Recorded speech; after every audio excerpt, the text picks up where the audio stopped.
Jersey. It's a Jersey thing. I didn't really like Jersey. Like, It's not just my kids. Everybody else calls them spring. So, wait. The same guy. I was just here last week. I didn't have a call. I don't know where. There's no middle. There's only north and south. Always down. Middles don't. Now you know what Jersey's all about, regardless of what Ruth said. There is no sense of Jersey. You are either north or south. I just showed you how you can prove. No indecision. All you gotta do is ask enough work. I'm on many lists. It's not my big. But you know, it's positive 100 social pages. So it's really we get a good vlog, you know. We get to go to the camera. We'll be the last on our knees over the ditch. Exactly. We'll be digging the ditch with the promise of joining you. Right, exactly. Or you need to watch the show first. As long as there's more things. So I'm washing mine down with a Mountain Dew, and I'm telling you about it. Yeah, you told me about diabetes.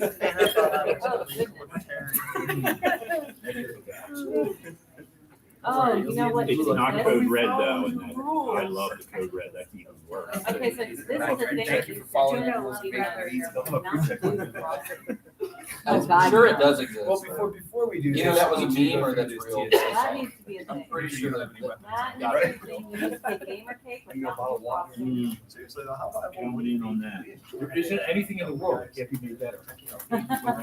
Right? Bro. Right? So like, Barbecue sauce? I have never disagreed with this board so much. Yeah, I never said I was eating it. I was just saying, It should be a thing. like how there's fruity pebbles flavored pancakes. Or wheat. That looks that sounds better. That's like liquid crack. It looks like something you dump in your engine if You're you're. trying to find like, you know. Never mind, we're on live stream.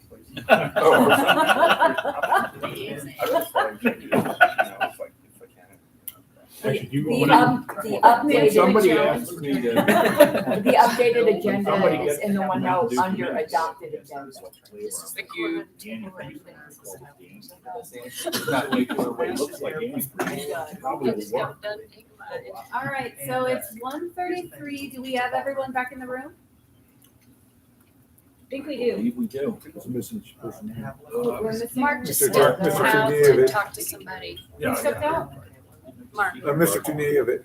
Oh, okay. I'm gonna call us back to order at 1:33 PM.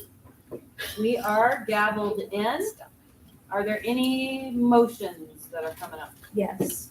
I move to extend staff reports for an additional 30 minutes. Second. Okay, it's been moved and seconded to extend staff reports for an additional 30 minutes. Are there any objections? Going once, going twice. Okay, hearing no objections, staff reports are extended 30 minutes. So, Mr. Timekeeper, if you can let us know when that time is lapsed. Staff, take it away. Awesome. We're going to jump right back into Andy's portion of the presentation, give you a lovely view of my screensaver here. Before I do that, this is also a joint presentation on behalf of the Social Media Advisory Committee. None of them are here in person this weekend, so they've asked me to share a couple of numbers. Oh, Mike, thanks so much, Pat. So I'm going to run off those really quickly, then we'll jump back into our regularly scheduled programming. And if anyone has detailed questions on metrics related to social media or anything we're doing there, we'd love to invite everyone to a detailed deep dive on that for the quarter. And you'll be able to also talk to the people who are doing all of our social as well. So some quick, really exciting stats. For the quarter, we're excited to report that we've got 30 million impressions, many of which around foreign policy, which has been really incredible. We've been able to get a huge amount of momentum around a particular topic, and it really showed, and it also helped accrue to something as opposed to just being able to talk about philosophical viewpoints, which is phenomenal. That's how we bring people in. We were able to help recruit people to attending an event, donating to the event, so on and so forth. So that's really phenomenal to see. And I really encourage everyone to read Ms. Eiler's report in full. She submitted a whole detailed analysis about Instagram, and I will just read off a couple of awesome numbers from that. What we're seeing is that despite a lot of decreases in the meta algorithms, we've been able to stay afloat and have additional impressions and retention of users during that time. Ms. Eiler goes into some great detail around how we're going to be able to improve upon Instagram moving forward by leveraging reels or video content. And the idea that I'm most excited about that she's discussed, everyone here will be excited about, is the being able to use the section of Instagram where we're able to put sort of stored content. So things like join, learn, donate. This is something that can live on the homepage and we haven't really leveraged. So pretty basic for an account to do. Great idea on her part, and we're going to be doing that very soon. So hopefully that gives a very quick overview. I know that there's even more detail we'll have, and it's best to look at that in a quarterly perspective. So that's what we have the social media committee. Without further ado, I'm going to send us back into our presentation so that Andy can keep us going. We just heard from Drew about the Scrum, and Andy, as a stage expert in the Scrum arena, is also going to continue talking about that in this round. Go ahead, Andy.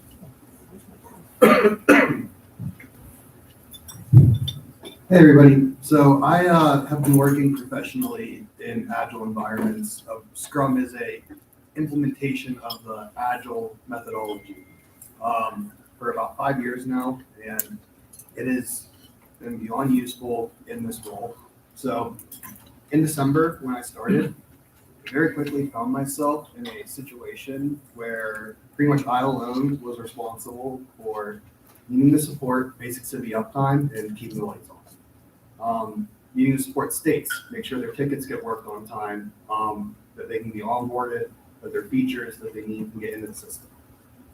Needing to work on non-CRM tech. There's a whole bunch of platforms that we as a party use that are not just city that we spend money on, that also need to be properly looked into and make sure that our tools are serving our needs.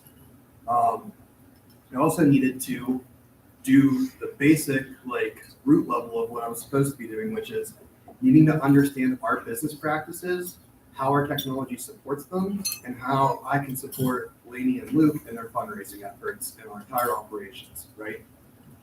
As you can see, these are pretty disparate concepts that are all equally important and things that we need to be doing as a party. I can report that 3 months later, we have made progress on all of those items, and it would not have been possible without Scrum.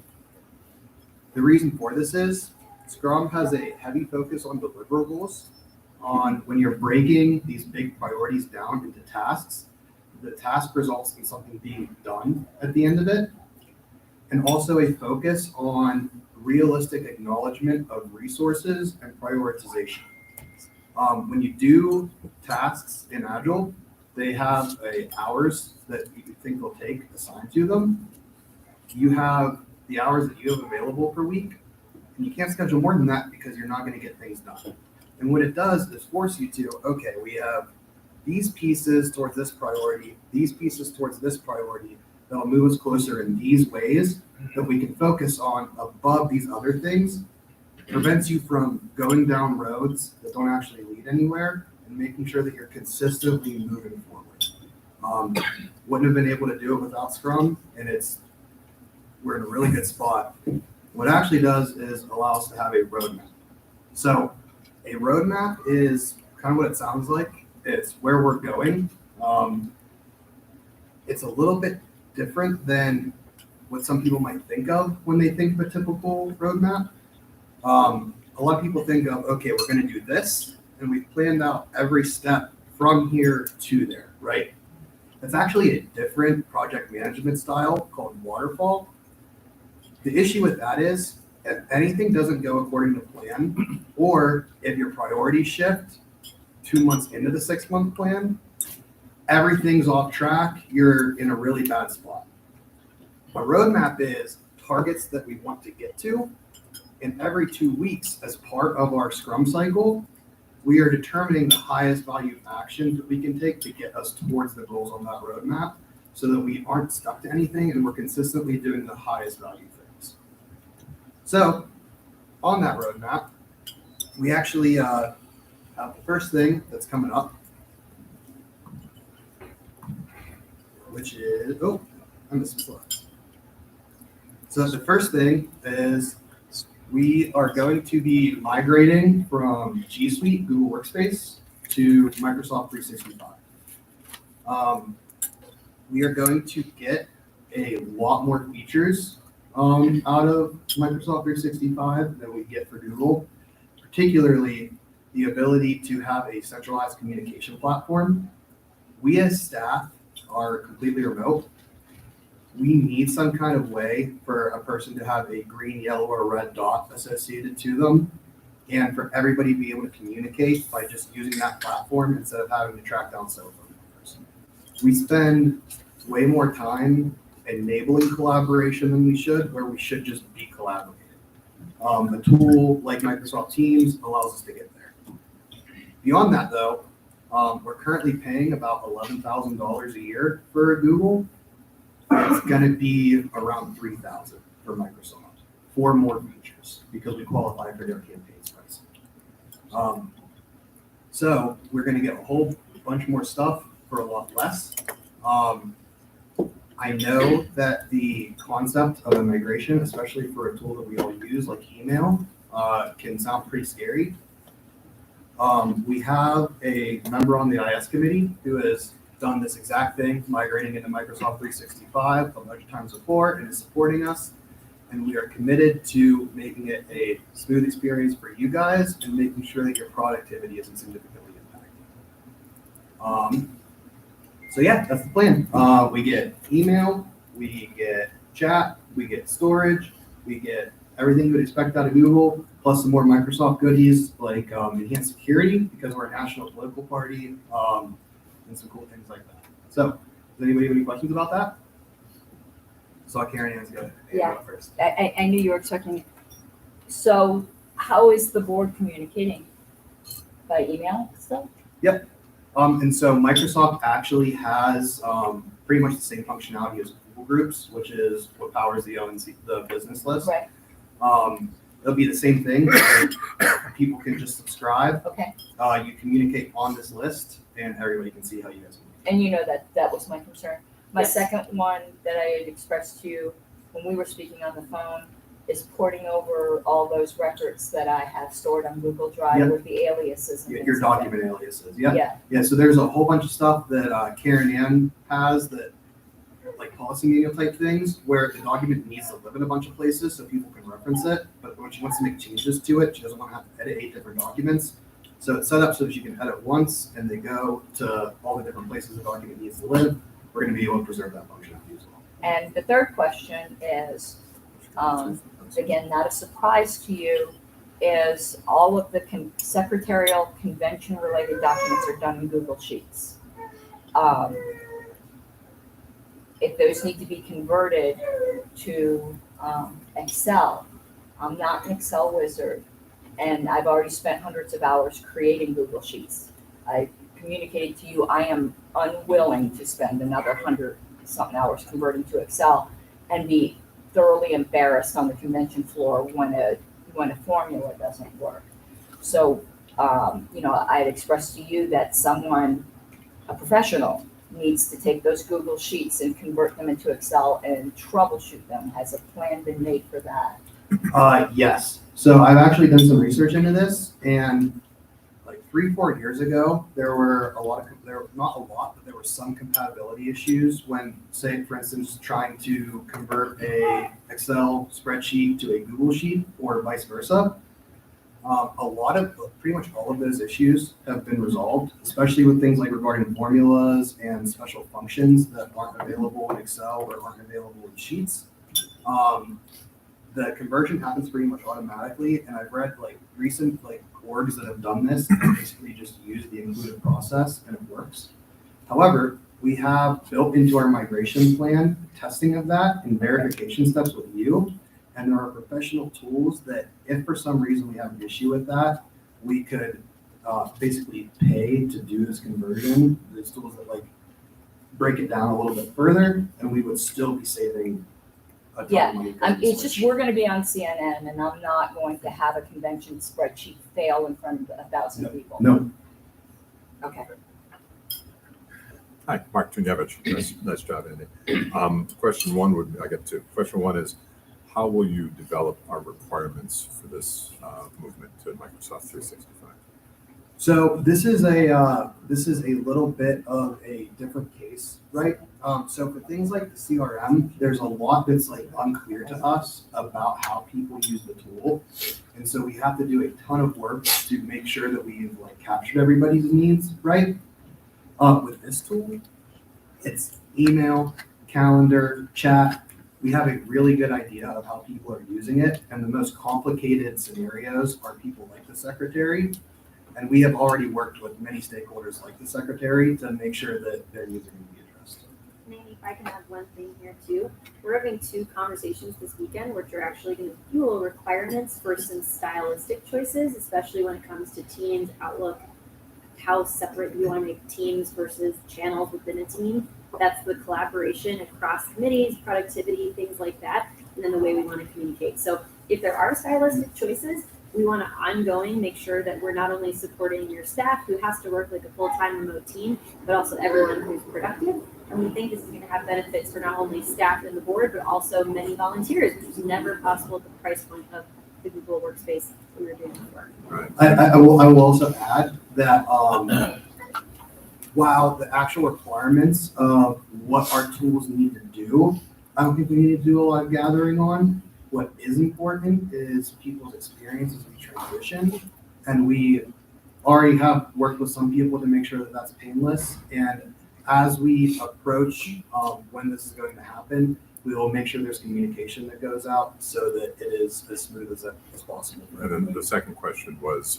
so beyond the additional security, and thank you for that, a nice thing, what do you envision, you both, as the most significant improvements in our communication and productivity? Since, okay, we're duplicating email, we're duplicating this functionality, where is the gain, whether immediately or a year from now? Where are we likely to see big improvements? And you want to go first? So my most obvious one is in communication, especially as I've been onboarding. I can't tell you how many times I've needed to talk to somebody, and then I have to go like look up their number that they have in one app, look up the other person who I need to collaborate number with. So more of an integration ask if of they can that. get on this one and create a group chat. It makes it much easier for us to all get in sync. Yeah. And especially because it's so much cheaper, we can start expanding that beyond just staff and LNC and get more of the broader ecosystem into a centralized comms platform. And I'll just add, I think the features I'm most excited about, and let's be honest, usually when you're looking at 2 tools, you're looking at like, ooh, this one's like cheaper, but this one's better. This is cheaper and better and more secure and has more stuff. Like this is like a no-brainer. So we're really confident in this choice. But what I'm most excited about is how this empowers remote work productivity and frankly, culture. We're going to talk about this later this weekend. It's not the time to get into it now, but Teams is the kind of thing that allows you to be really transparent, be really supportive of your colleagues.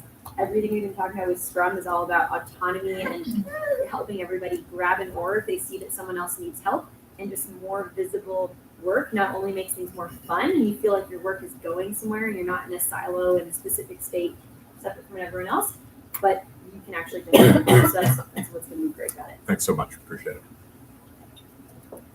Hi, I'm fascinated by Agile. And it's interesting because it seems like a lot of the tools like this have come from larger corporations, but quite frankly, they're ideal for small operations, particularly when staffing and resources are an issue. So I'm no expert, but my understanding is there's, I guess, 5 phases in Agile. And it's literally over the lifespan of a project. Is this going to be part of our DNA, that you're going to look at each project through this? And I guess I'd just throw out too, are you going to use Lean Six Sigma in some of your process analysis? What do you think? Lady, I'll let you take that. Yeah, actually, so I think we're jumping ahead in the best way to something we want to leave you with at the end of the presentation. As many of the board knows, we're here not just for business this weekend, but we're also doing strategy meetings and trainings and things like that. Monday morning, if you're still around at 8 a.m., we're going to do a bit of a training on ADO and Scrum, and we're really just hoping to whet your appetite. It's the kind of thing that you can keep learning more and more about. What we really think is amazing in terms of potential for this organization is we can take all of the amazing firepower we have in our committees and volunteers and bring them into the fold so we're developing projects together. And there's so many different project management things that we can be doing to level up in addition to Scrum. I'll give one example. We won't explain it, but Todd and I had a really awesome conversation the other day about something called Gracie. It's before anyone gets excited on the call, it's RACI. It's like an acronym, and it essentially talks about who's on point to do something, who's supporting whom, how do we communicate so things aren't lost, and how do we not bother people sort of over communicating, stuff like that. Or you mentioned Lean Six Sigma. There's so many tools that we can be using, and we want to not overburden ourselves with trying to take on too many at once. But the goal is to get any departments and committees who are interested onboarded into this by the end of June, so that we can rock and roll and just get better at project management. So we have talked a lot about the benefits on the individual team, right, about Agile. But one of the huge benefits for a big org and why the big companies are so interested in it is this concept of alignment. You really want all of these disparate efforts that our business engages in to be pointed at the same goal.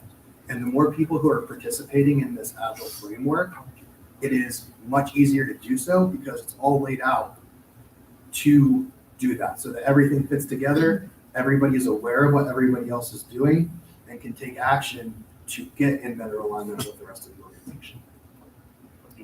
So more times than I can count, I have had emails disappear, which sounds like made up, but I will be on the phone with Lainey or Karen Ann. I'll be like, I'm hitting send now. Tell me when it gets in your inbox. It doesn't appear. It's not in my outbox. It's just gone. Shit's broke. We should not be using a tool where the chair and the executive director, when were first onboarded, can't reliably send an email. That's like pretty insane. And I often wonder, like, there's a component that is like, you don't know what you don't know. I don't know if there are important emails I've sent out occasionally that just never made it to their destination. That's an issue, and I'm not the only one. Yeah, not just Angela. We've witnessed within staff. Some of you have come to us with this, so we were keen to explore our options outside of Google for multiple reasons. But on top of all of this, independent of our research, they just let us know they're increasing prices above the 11 to 15K we're going to pay. So this is a no-brainer to Working in the industry, my observation over the last 5 years of looking at Google's and Microsoft's tools is that Google has gotten less cohesive and also less functional, while Microsoft just gets more cohesive. So. Right. It wasn't always the case. I've got a question. Karen? Or actually, sorry, Kathy's been waiting patiently. So what's the time frame for the transition? End of April. Okay, and you said 11,000 versus 3,000. Is that an annual or monthly? Annual. Yeah. Annual, and what line is that? Is that That will be the software line. Hardware not and other to do with the professional services, computer services line. got it? Thank you. Karen? Okay, first of all, one thing I'm happy about with it is I've been using OneNote forever, and there's always been a concern about the OneNote account because it's my account. Now I can import all these OneNotes into the party's possession, so it's not individual secretary's possession. Here's my concern, though. All of this has been brought up to Andy ahead of time. Is Teams, are you talking about just using that internally, or are you suggesting the LNC use that? So we are suggesting use it internally, but also I think it would be really valuable for the LNC. We don't want to force people to do anything that they don't want to do, but I think the basic Microsoft group is one way that we can handle the public list. But if we got really intense on collaboration, we could even do something like have a Teams channel that gets published to an email list so that you guys are like rapidly in there, not wasting time in email, in a much more digestible chat format that ultimately then goes on to numbers. We don't want to force you guys into it, but there are a ton of opportunities for you guys to take advantage of it in a way that will make your lives easier. Because here's my concern, though, this is going to come up in a later discussion that Mr. Duque has on the agenda, is me personally, it'll be an LNC decision. I don't want to see us moving into something that's going to be opaque to the membership. whatever we do, I want to be publicly viewable. Yep, and that is one of our, that was one of our requirements. to be Okay. able to do this. That's a bylaws requirement. We don't, and even if it wasn't a bylaws requirement, we do have a culture of transparency that we want to honor. So. Yeah, and just to add to that, there's no one size fits all with this tool. Well, a huge part of the Scrum culture, but what's possible with our style of implementing Microsoft this way is that each team can choose the ground rules that work for them. So let's say affiliate support committee loves Teams. They want to do everything in Teams. Amazing. That doesn't mean the ballot access committee or the staff can't use email. It's just basically a nice suite of a system. Gives you lots of options. You can try things out, and you can build cultural norms around it that are just going to be flexible with the tool. I think the big concern, and everyone's asking a ton of awesome questions, and I think Mike, can you, I'm sorry, we can't hear you. I think we've done a good job hashing out a lot of the questions that we may have not asked on projects in the past. I think the big concern is, though, we just had discussion with the treasurer about we thought we were going to save money by doing this one thing and changing this one process. We're now being told we're going to save money again, and we're receptive to it, and we're asking the proper questions. But how do we know we're not going to be sitting here 6 months from now having the same conversation about the Microsoft transition that we had about the Civi CRM? And I'm not trying to be difficult. I just want to make sure That's a really great question. everybody watching heard that conversation this morning. And I think everybody who's watching needs to get that clarification that we will not be in that same position, or we will do the best we can to make sure we're far from that position. So I think the big thing is that the staff involved and the people who are going to be doing that may have done things like that before, but they had never exported a Razor's Edge database, imported it to Civi CRM, and then tried to get functionality there, right? The difference with this is that we have an IS committee member who will be involved with this and staff who is Microsoft certified. That the IS committee member has done this exact process several times in a corporate setting. I have done similar things and have dev experience to be able to support it. That's why I don't think you have to worry about it, is that this is not like hypothetical and we have a plan to do things that haven't been done before. This is Liz Del Signore just doing stuff on the weekend that she does all week long. This is also a much more narrow in scope project. Absolutely. Very different. And much less money, obviously. There is a tremendous amount of data, like for example, in the secretary's files, but there's not a tremendous amount of data in 18,000 member files.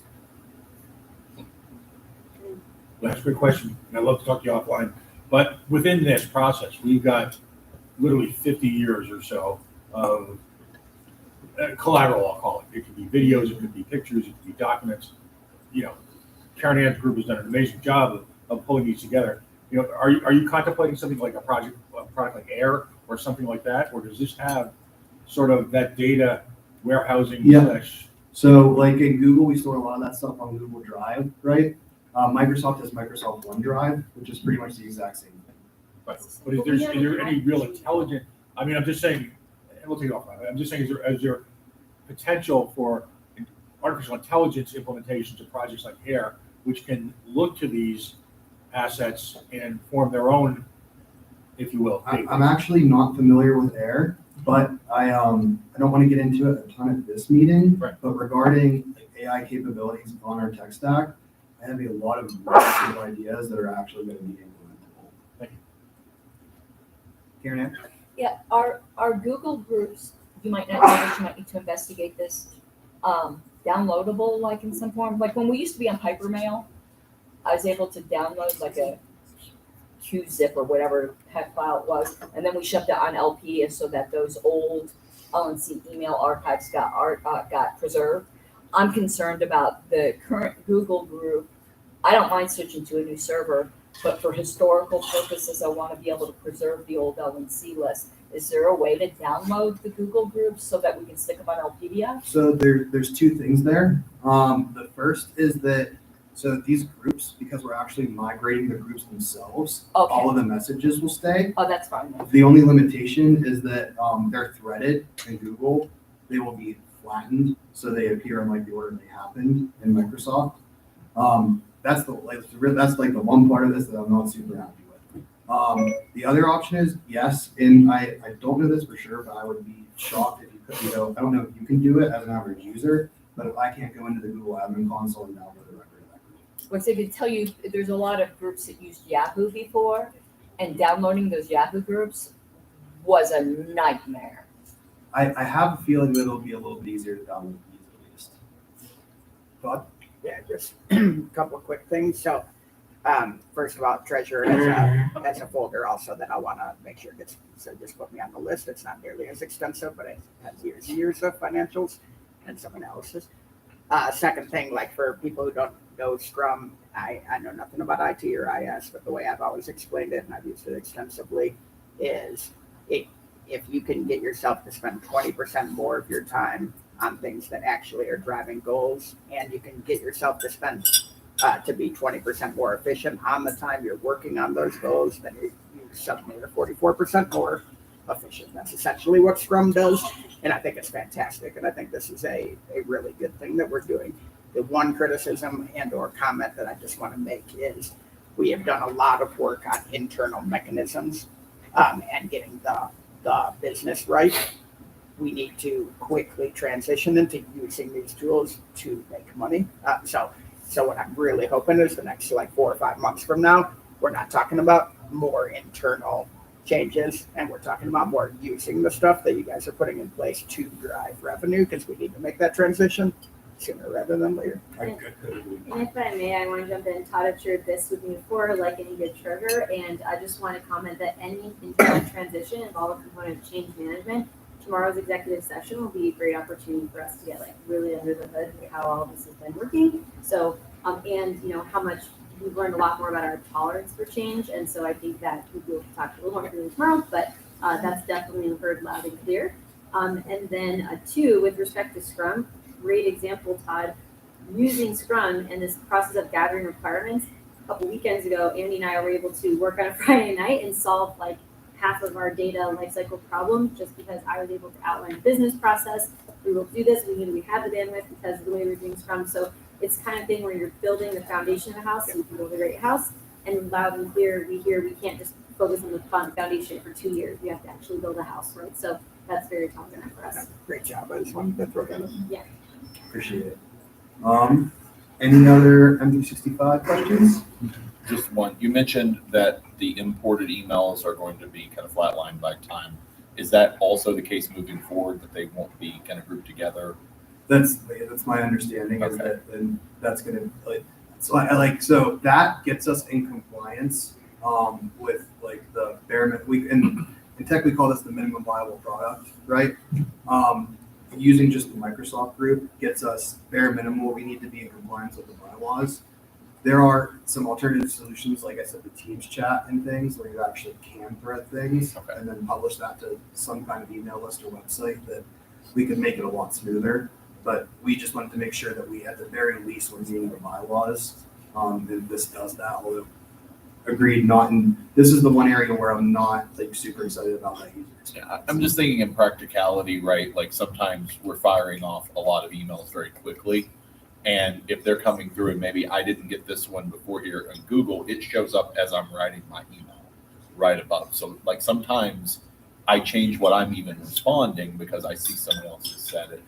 And I know for a fact it flattens out the imported things from Google. I am pretty sure that like it's a flat conversation structure in the groups too. And I would rather tell you guys that because that's the worst outcome. But I could be wrong about that. If you might be able to do threads like once you're in Microsoft, it just like can't replicate the logic that Google uses to do threads to port that into Microsoft. That's it. So, Thank you. Comment, Madam Chair?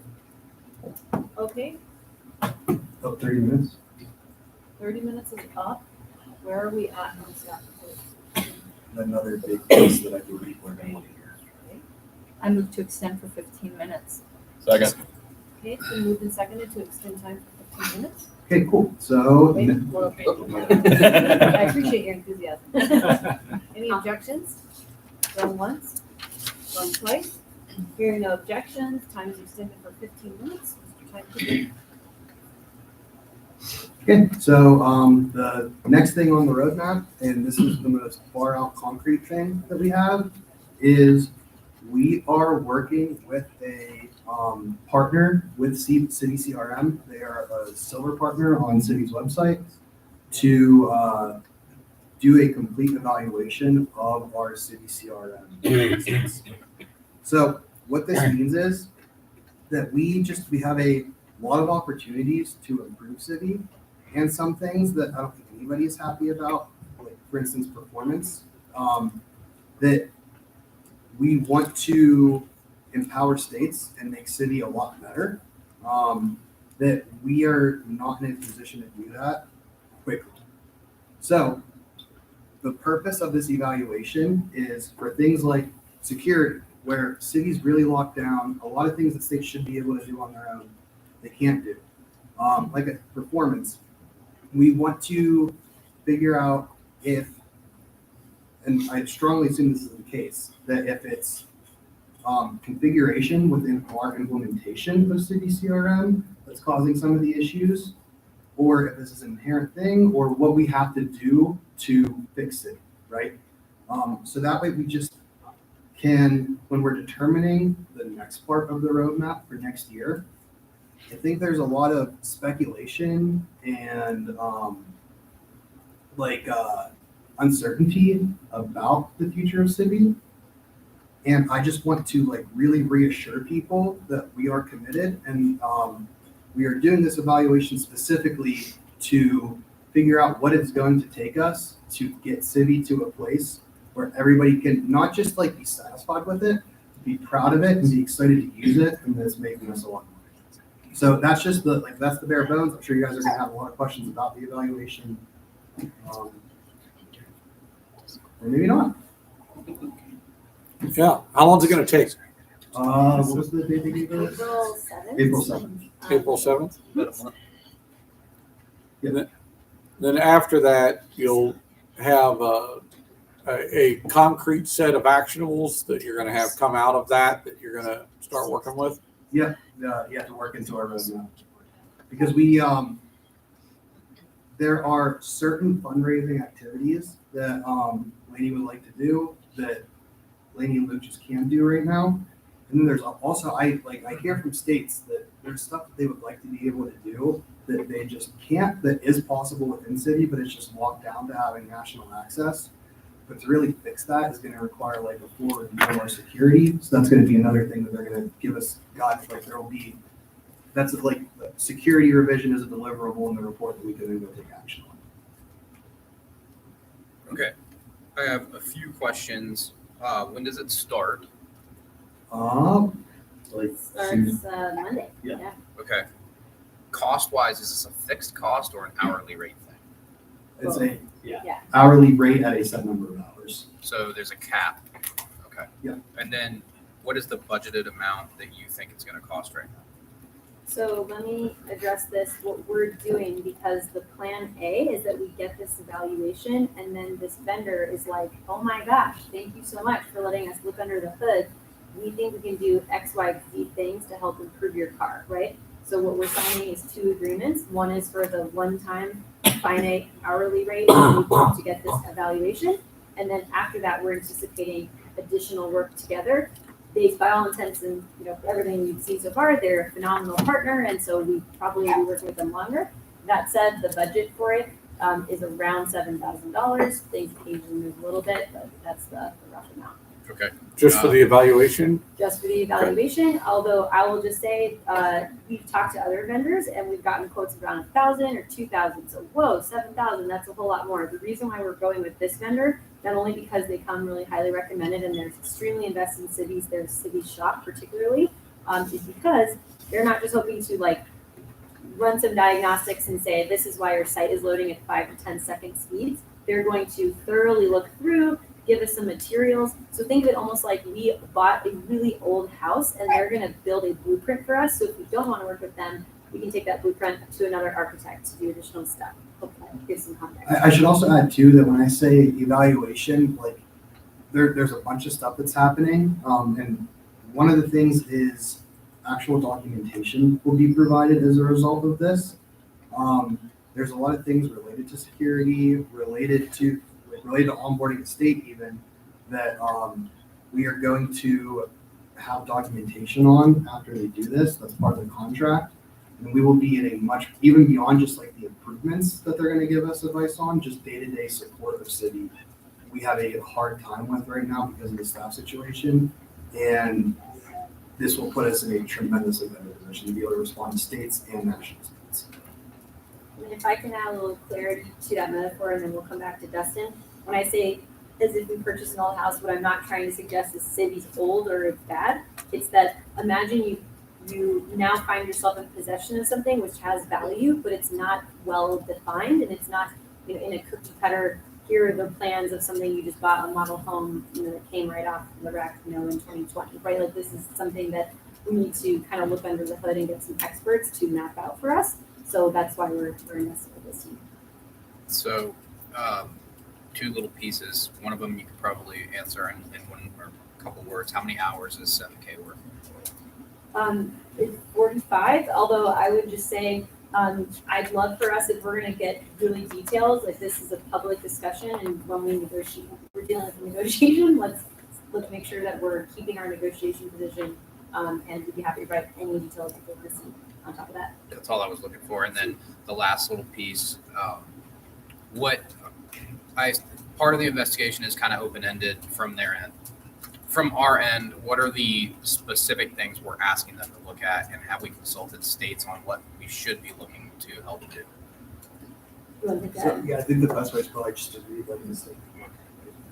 Yes, we could. I just want to make sure within time, I have it largely memorized, so I'm happy to go through that. So we're essentially looking at 5 big things. And what I want to be really clear about before I even read these 5 things is these are fundamentals of how software is configured and built.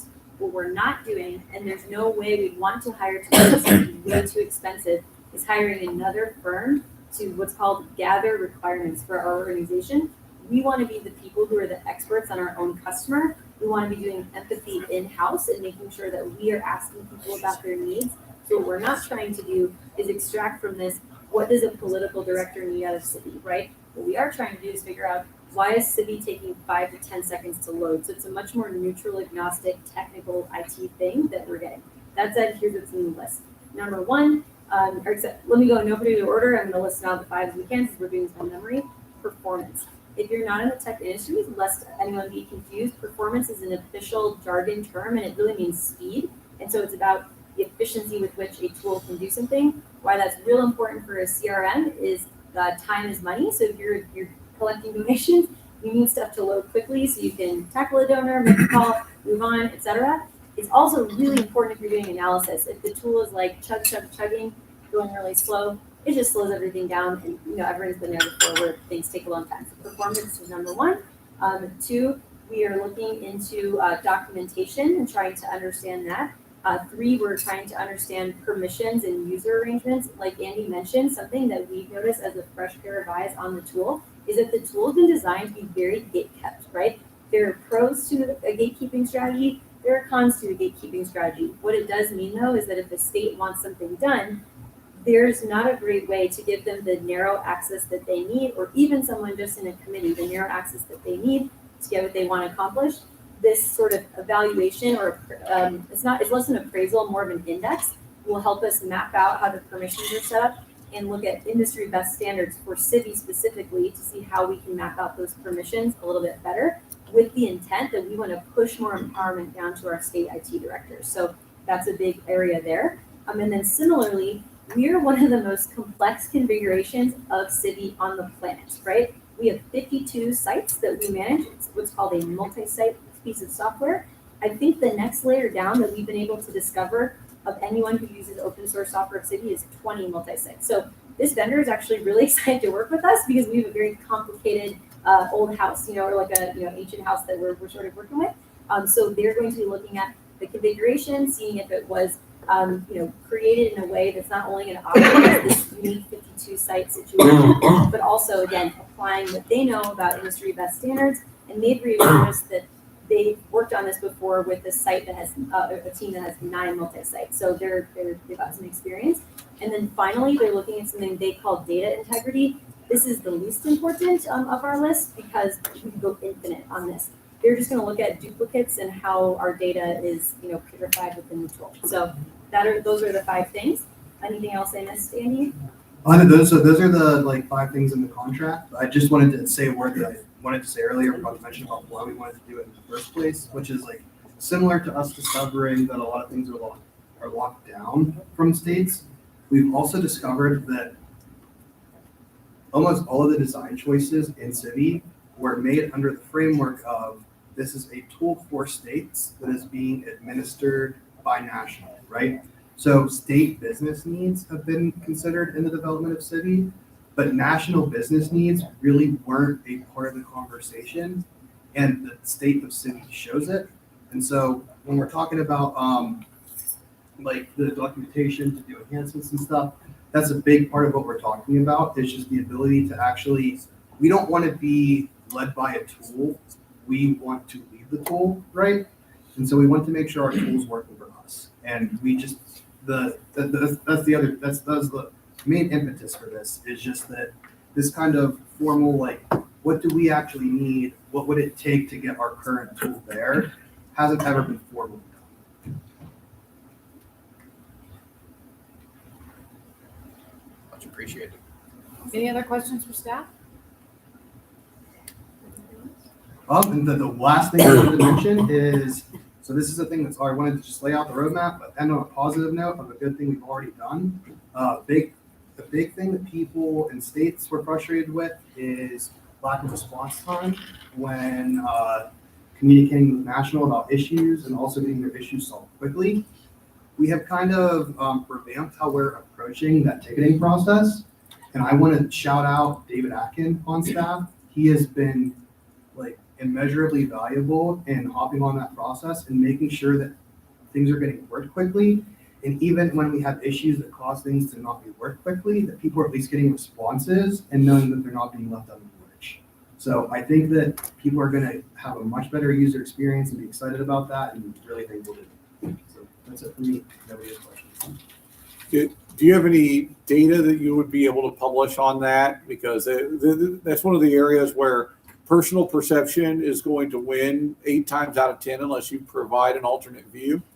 And so for folks that I know in Region 7 that have had issues in getting responsive communication, that if there's a way that we can objectively show that, no, it's getting better, when you move an inch at a time, you don't know you moved a yard until you've done so many of those steps, right? And then when you look back, you go, oh, wow, yeah, this is a lot better than it was before, but in the moment it's not. So I would love to see any type of data that I could send down to my region that would help, to anybody else that would help in communicating how that is making an impact. So in addition to like the little tease of AI stuff on the roadmap that we want to start working on, one of the other things I'll tell you that's down the roadmap is key performance indicators, of which this would be one. What like a big weakness that we have from a technical perspective is that we should be able to pull up a dashboard with average basic name search time, average ticket response time, average daily users of SID, average searches per user, right? These metrics that give us an actual insight into the health of the system and how we're doing. We don't have those yet, but that is on the road. Will be extremely valuable to us, and it's on the roadmap to be able to get you those kind of things. I'd love to also jump in that technical tickets are not the only place that we want to be doing great customer service. Drew did an amazing job managing our info inbox, and he tries to get back to things timely and with thorough answers. But honestly, I think something that we should all have a discussion about to optimize all of our operations is how are we handling things that come into individual email boxes. I've noticed that that's something that I don't think it would take much work, really just like a document about if this, then that. But for everyone here, we can also be helping how we are improving response times and routing things to the right person. And that also includes how we're, setting expectations on our website. So that's something we should definitely follow up on, either in executive session tomorrow, because that will be related to some more talent stuff, or in any other discussions to make sure we're getting that info to users. If there are no other questions for me, I'll get back to Lainey. Sweet, and I think we're probably pretty close to time, Yes. so I'm gonna make this Thank you, lightning everybody. fast so we can move on. And Yep, thank you're- you, big you're round of right. applause. You're right. I'm going to really truncate these slides. You got them all, and we're gonna be following up with the written report with any of the answers to these questions that we documented here. So I'm gonna just fly through this. What I want to just note is that I hope that what we accomplished today was a really good inventory of what the things are that bring in revenue, so that we can start to understand, okay, why is the number going up? Why is the number going down? What we are doing next is, like I mentioned, articulating a roadmap, not only of the goals, but the big plans of what we want to tackle by June 30th. And I'm really excited to work with Todd as a huge piece of that to identify what are our targets, meaning like what's the goal, which might be slightly different from the budget that we thought of way back in December, now that we have more information. And then, might be more ambitious, might be less ambitious. And then two, what are the forecasts? So what are we predicting so that we're building that information? But in general, there are several strategies that we want to be working on to make sure we're growing, just some really high level things, improving lifecycle operations, streamlining funnels, enriching that member experience. So it's not just like, hey, please give us $5 a month, but you're getting something for that. And it feels like a really good experience. And then making sure that we are launching any known project-based fundraising as soon as we possibly can, to Todd's point earlier, and then partnering to get more concrete to make sure that all of your vision in the areas that you are really great at in the political arena are being manifested in ways that raise money. So that's what's on the roadmap for growth. And then with political impact, really, I can summarize all this to say that we're excited to bring people on and do a lot of interesting things with volunteers we should touch on tomorrow, since that's a talent-related discussion. But really, it does harden around project management and triaging, right? So I know that doesn't sound very exciting, but I hope you heard a lot of examples today. This really can 10x an organization if we get good at building an environment where good ideas can come from anywhere. Ideas are welcome, but we're routing them to the right place. We're putting them in a priority order, and then we're tackling them systematically and communicating about that. That's our big dream for Q2, and we're excited to work with everyone to do that with you in your capacity as a board member, in your capacity as a volunteer, in your capacity as committee participants. So thank you guys, and if there's any other questions, I know we've taken a lot of time, but I think it was well worth it. Thank you very much. If I forgot to shout out 3 volunteers, without which we would be in real big trouble. Ken Molman continues to be the primary infra guy, and I cannot thank him enough. John Fetzko and Jay Norton both we have issues with city that have to get responded to, and they hop on extremely quickly at odd hours of the night, and they're just volunteers, so we all owe them tremendous thanks. So.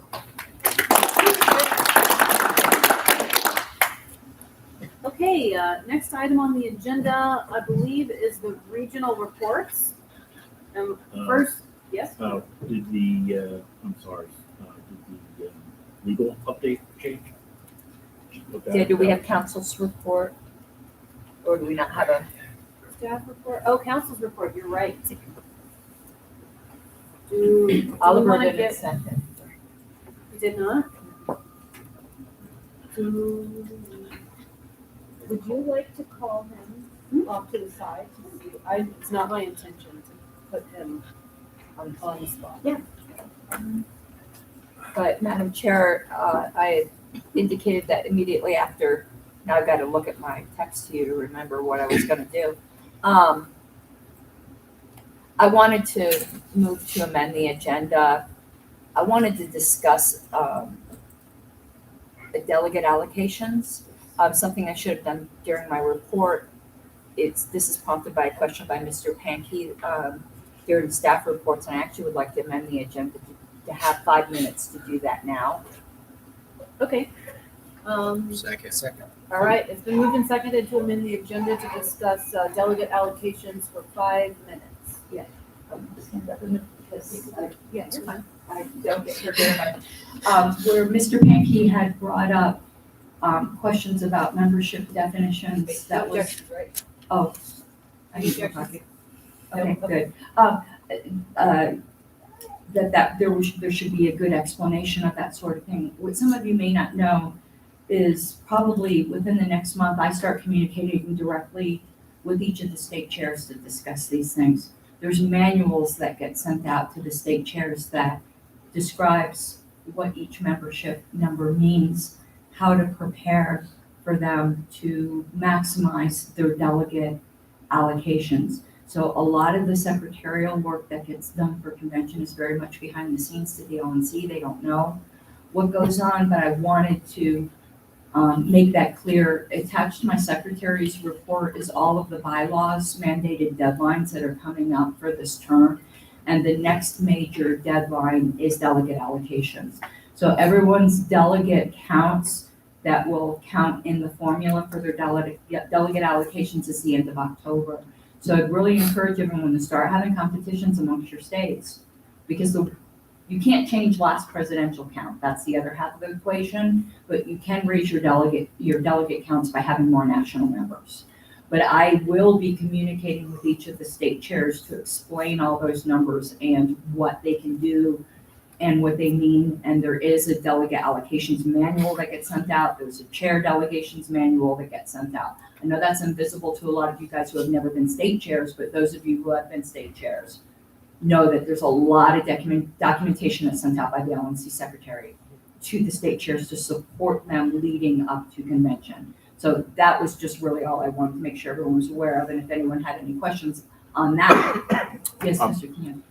Madam Secretary, do you typically copy on some of the stuff to the regional so we can see what you're? I can. I mean, obviously, I don't need to see 9 different versions of the same thing, but as an example, as well as examples of the manuals that you're sending out, just so we can talk about them. Yeah, it hasn't been the practice, but I have no problem doing that. I don't know how others feel, but I would find it very useful. Yeah, and it also all goes up on LPedia as well, but I can copy the regionals. There's no problem with that. Were there any other questions? Thank you. Thank you. Thank you. Okay, so our next item on the agenda is council's report. And if he's available, we'll have staff go ahead and call him in. Yes. Do you need a motion for executive session? I don't know if any of his needs to be, does it? So I thought I'd get him on the phone before I. Fair, that's fair. I was just wondering. Probably.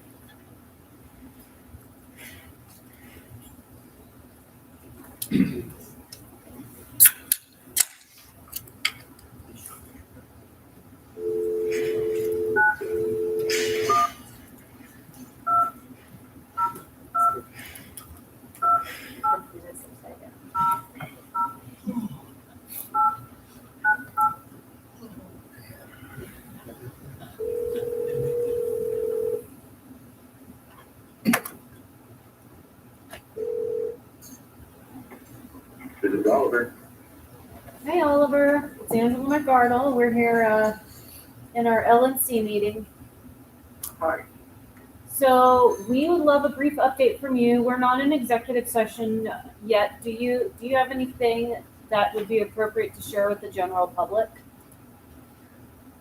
I don't think I do. I submitted my written report, and I think it's pretty self-explanatory. Often I use this opportunity to provide updates on some of the litigation that's ongoing, but at the moment, I don't have any litigation updates, so I think I should be open to answering any questions that anybody may have. Unless there's anything Angela would like to cover. Got it. Do we want to go into executive session for Q&A? Yeah. Okay. So moved. I would move to enter executive session to discuss legal strategy. Okay. Second. It's been moved and seconded to enter into executive session to discuss legal strategy with Oliver Hall. Yes, with Oliver Hall and staff. Sure. We have, All set. Everybody's in the room. So. we have an extensive legal strategy portion on the agenda tomorrow. So are you moving to amend the agenda to change it, or are we going over? No, stuff? anything that we want to have that's a Q&A specifically with Mr. Hall. Got it. Okay. But Madam Chair, I have a question. I don't have a copy of council's report. Nor do I.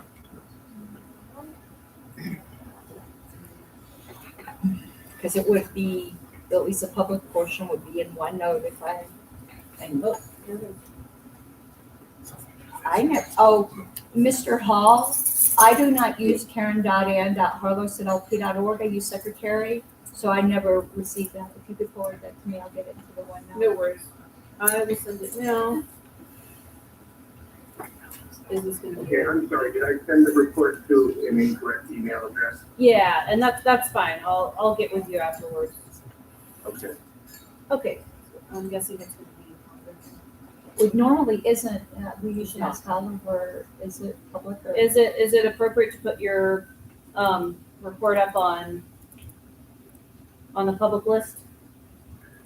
I think it is. We typically have done that in the past. Got it. And I try to keep the report so that they could be maintained as confidential, if that's your preference, but that, if you do disclose them, there's something confidential. That's fine. We'll make this available to the public. Okay, so are there any objections to going into executive session right now?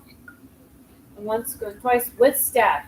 Okay, so we are gonna go into executive session. So those of you who are guests who are not staff, you guys can hang out outside. We'll try to go as quickly as possible to be respectful of your time as well, and we'll bring you back in as soon as we're done.